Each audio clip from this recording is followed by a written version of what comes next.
Nous venons de voir la création et gestion de calendrier pour les réservations dans la vidéo précédente. Nous allons donc pouvoir créer notre produit. Prenons l'exemple d'une poussette disponible en retrait en magasin sur Paris et à Lyon. Rendez-vous dans la rubrique boutique à créer un produit, puis sur une de vos catégories boutique ou votre page d'accueil. Faites glisser une photo sur votre page ou cliquez simplement sur les boutons pour créer un produit. Ajoutez un nom et un prix afin qu'ils apparaissent dans votre catalogue et choisissez le type réservation de service pour accéder à l'onglet options de réservation.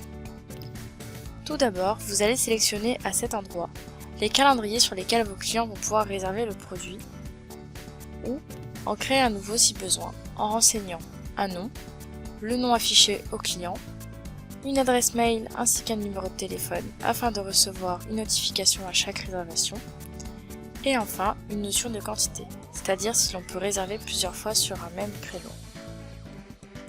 Ensuite, vous allez décider si le client est libre de choisir son calendrier et ajouter un texte indicatif pour le choix des calendriers, ou si ce dernier est choisi automatiquement en fonction des dates demandées et des disponibilités. Vous pouvez préciser si votre client peut commander plusieurs fois le même produit et ajouter un texte indicatif pour la saisie de la quantité, ainsi qu'une quantité minimale de commandes. Et s'il peut également choisir son moyen de livraison si vous avez différents transporteurs dans le cas de la livraison à domicile. Enfin, vous pouvez autoriser le règlement de la réservation soit sur le site, sur place ou laisser le choix à votre client. Pour ces options, vous pouvez sélectionner la validation automatique de la réservation ou non et ajouter un texte pour le bouton en cas de paiement sur place. À la section durée, vous allez définir la manière dont vos réservations vont se faire. Pour notre poussette, nous allons choisir prestation à la journée. Vous préciserez si votre client peut choisir son heure de début et de fin, et également le taux de pause entre deux prestations. Sinon, vous allez devoir les définir juste en dessous.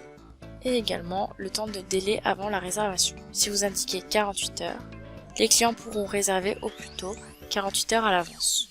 Puisque nous avons choisi l'option à la journée, vous pouvez paramétrer l'option de prix par tranche. Celle-ci vous permet de choisir le nombre de journées minimales et maximales pour ce produit et de configurer des tarifs en fonction de la durée par tranche de prix.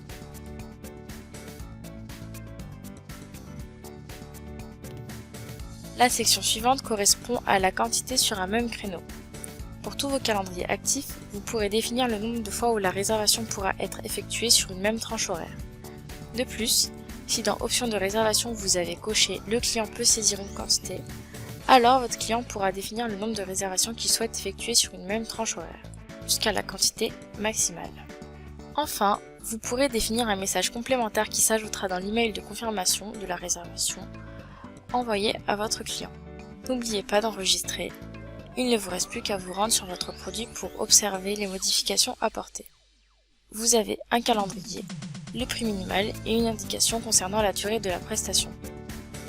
On peut voir que la location d'une poussette entre 10 et 20 jours est de 45 € et que le client peut choisir le calendrier en fonction du point de retrait qui lui convient le mieux. N'hésitez pas à nous contacter pour toute information supplémentaire.